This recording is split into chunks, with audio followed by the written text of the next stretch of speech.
आज आपण बनवणार आहोत पोह्यांचे थालीपीठ। तर आपण बघूया आजच्या रेसिपीला आपल्याला लागणारं साहित्य।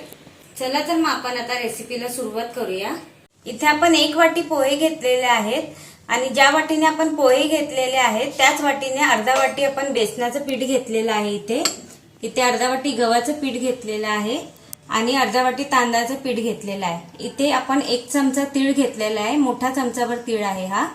4 हिरव्या मिरच्या घेतलेल्या आहे, आल्याचा तुकडा घेतलेला आहे, लसूण घेतलाय आपण, एक मीडियम साईजचा कांदा चिरून घेतलेला आहे आणि कोथिंबीर बारीक चिरून ठेवलेली आहे।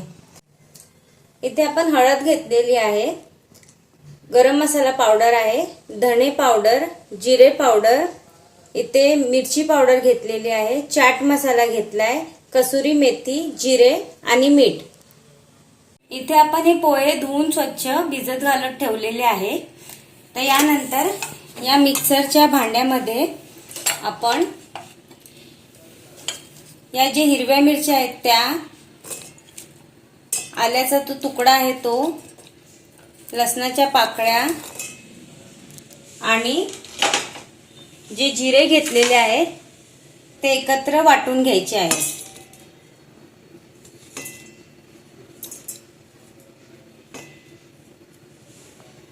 इथे पाहू शकता तुम्ही आपलं वाटण छान तयार झालेलं आहे। आता आपण इथे हे भांडं घेऊया आणि या भांड्यात आपण हे मगाशी भिजवलेले पोहे टाकूयात। हे सगळे पोहे आपल्याला याच्यात टाकून घ्यायचे आहेत अशा पद्धतीने।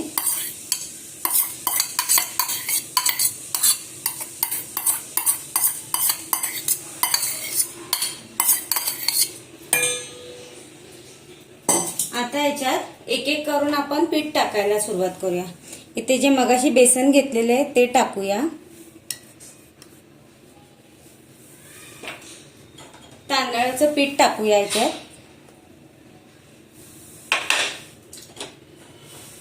गव्हाचं पीठ, त्याच्यानंतर आपण याच्यात हा कांदा टाकूया चिरलेला,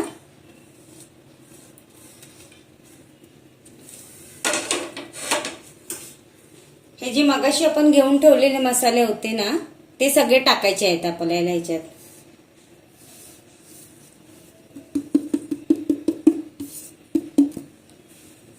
सर्व मसाले टाकून झाल्यावर इथे आपण तीळ टाकूया,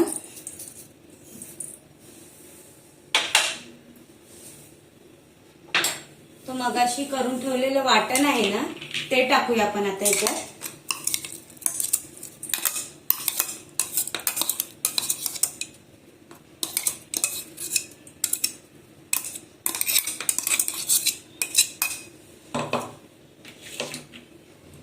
त्यानंतर आपण आपल्या चवीनुसार मीठ टाकूया। आता याच्यात आपण कोथिंबीर टाकून घेऊया।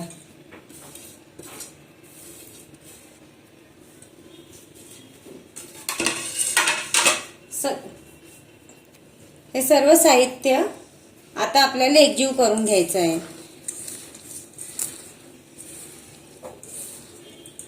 अशा पद्धतीने आपण एकजीव करून घेऊया।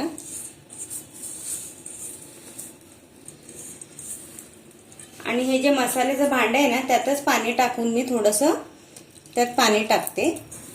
हे पाणी आपल्याला अंदाजे घ्यायचं आहे गोळा करायला पिठाचा, जेवढं लागेल तेवढंच पाणी घ्यायचंय। थोडं थोडं करून घ्या तुम्ही, म्हणजे तुम्हाला अंदाज येईल।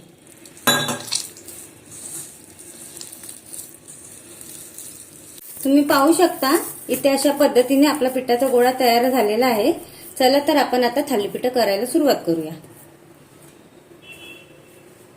इथे गॅसवर आपण तवा तापत ठेवलेला आहे, हा तापल्यावर आपण ह्याच्यावर तेल लावून घेऊया आणि मग आपण हळूहळू एक एक थालीपीठ टाकायला सुरुवात करूया।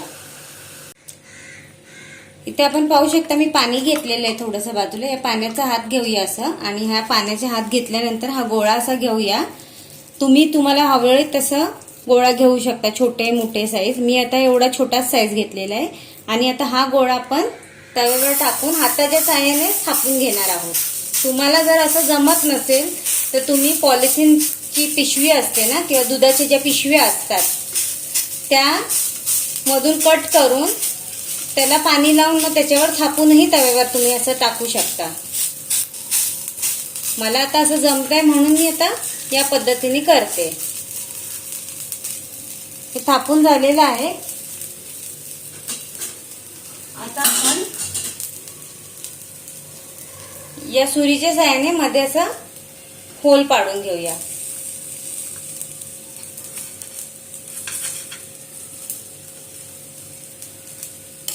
त्यानंतर आता गॅस थोडा फास्ट करूया आणि हे छानपैकी याच्या बाजूने सगळं तेल सोडूया थोडं थोडं करून,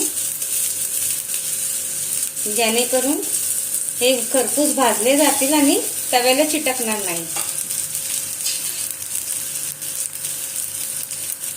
तुम्ही पाहू शकता मी हळूहळू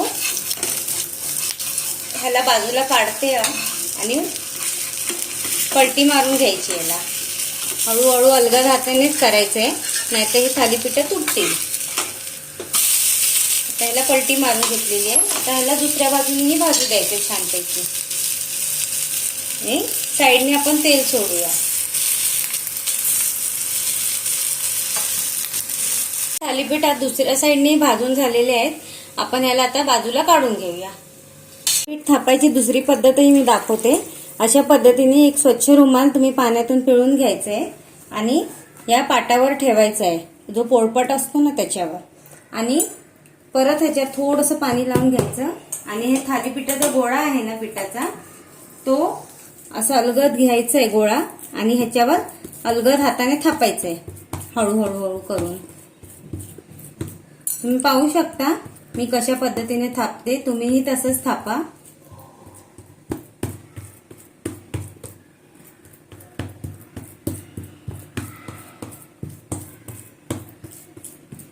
आता आपण याला होल पाडून घेऊया सगळ्या बाजूने. होल याच्यासाठी करायचं आहे की हे थालीपीठ सगळ्या बाजूने आत पण भाजून निघतील. तव्याला मी ब्रशच्या मदतीने तेल लावून घेते आणि हा रुमाल जो आहे तो अशा अलगद हाताने पकडायचा आहे आणि या तव्यावर सोडायचा आहे. गॅस तुम्ही फास्ट करायचा आहे आणि साईडने परत तशाच पहिला थालीपीठ केलं त्याप्रमाणे साईडने तेल सोडायचं आहे.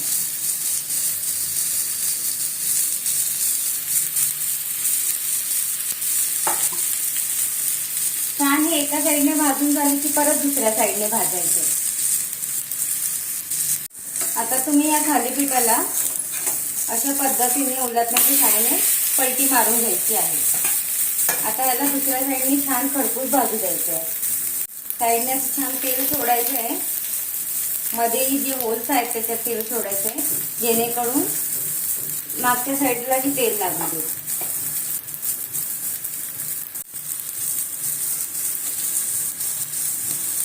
आता छान खरपूस भाजू द्यायचे दोन्ही साईडने. हे थालीपीठ तुम्ही प्रवासाला जाताना किंवा कुठेतरी छोट्या भुकेसाठी नाश्ता करायचा असेल तुम्हाला तर हे चांगलं ऑप्शन आहे.